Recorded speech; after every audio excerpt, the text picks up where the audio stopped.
Shalom Ouvracha. On continue l'étude de l'image des bougies de Shabbat. Elles sont longues, hein, je sais. Et bien, c'est encore rien par rapport à ce qui est étudié dans les origines.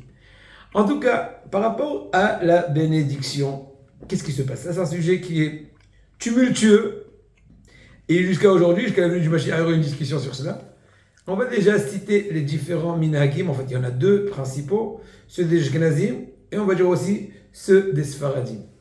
Par rapport aux Ashkenazim, l'habitude chez eux, chez nos frères Ashkenazim, c'est d'abord d'allumer les bougies et ensuite cacher les yeux, se cacher les yeux et ensuite faire la bracha et se découvrir les yeux. Le minhag chez la majorité des Sfaradim, attention, attendez une seconde, c'est d'abord de faire la bracha, d'allumer ensuite. Maintenant, quelle est l'étude de la chose? Quels sont les pour et les contre? Quel est le fin fond des avis de chacune de ces deux parties-là? Alors, avant d'avancer, il faut savoir qu'il y a plusieurs Sfaradim, Marocains ou encore d'autres, qui ont l'habitude, en fait, comme les Ashkenazim, d'allumer les bougies, de se cacher les yeux et de faire la bracha et de dévoiler les yeux. Maintenant, j'ai expliqué un peu le fin fond des choses. De façon très générale, toutes les mitzvot qu'on accomplit, il faut au préalable déjà faire la bracha sur la mitzvah et ensuite accomplir la mitzvah. Dans tous les cas, c'est comme ça. Pourquoi c'est marqué envers la asiyatam? C'est une Gemara, il me semble ça, Imdav Zayin et autres. Mais là, il y aurait un certain point de réflexion. Que là, si jamais on prononce la bracha, on risquerait de recevoir le Shabbat. Or, comment tu vas allumer les bougies tout de suite après avoir reçu le Shabbat? Effectivement, on l'a dit, on le dira encore quelques fois, que le minhag des Ashkenazim, qu'à partir du moment que la bonne dame a allumé les bougies du Shabbat, elle a automatiquement accepté sur elle le Shabbat.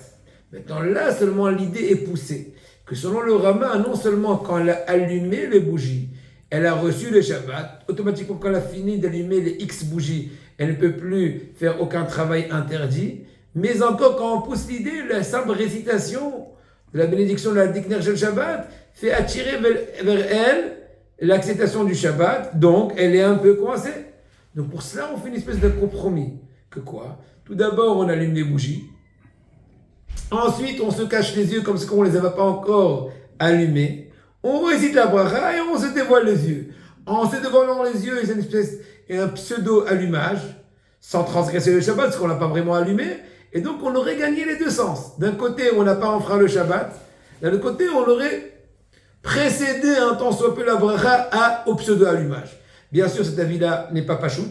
Et même beaucoup de rabbanim ashkenazim ont critiqué cet avis du Rama, et le Rama lui-même l'amenait que en tant que minhag pour expliquer un peu le fin fond.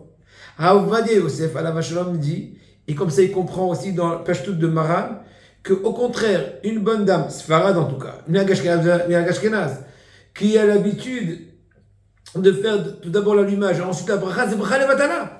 Pourquoi? Puisque les brachot ne sont pas ma'akvot. Ça veut dire qu'une fois que tu as accompli la mitzvah, eh ben, tu t'es acquitté.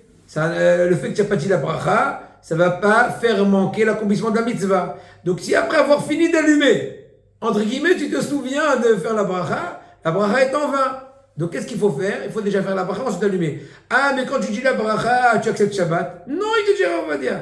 On l'a déjà dit plusieurs fois, que même après avoir allumé, une femme sfarade, elle peut faire des petits travaux. Pas à proximité de la shkia, mais elle peut.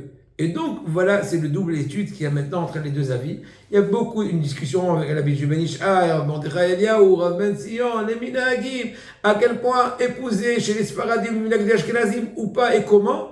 Mais en tout cas, voilà, une bonne fois, on a compris un peu les deux côtés de la chose. Batzlaha.